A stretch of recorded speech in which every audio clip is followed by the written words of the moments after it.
अरे भारी गोड़ा रोबलू ये बेटी, मम्मी के गोड़ा हो रोबलू।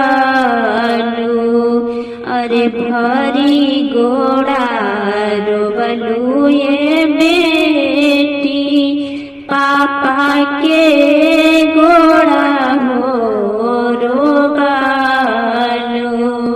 अरे आजू से छोड़वला ये पापा, अपनी हो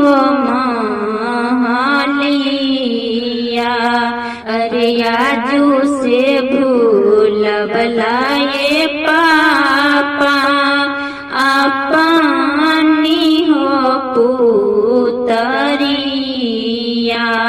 किया हमारहनी ये पापा, चोरानी से हो चटानी।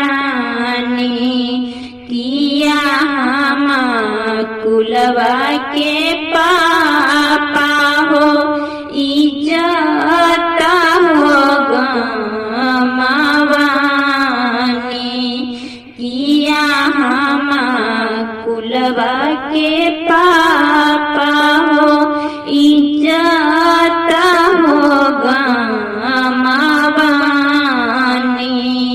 नाही ताहू रहला ये बेटी, चोरानी से हो चाटानी।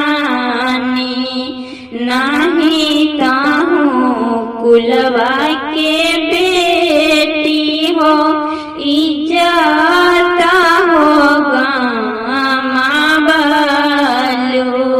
नाही ताहू कुलवा के बेटी हो, इज्जत हो गमावलू। दुनिया के रीति हो बेटी, हमाहू हो निभावली। दुनिया के रीति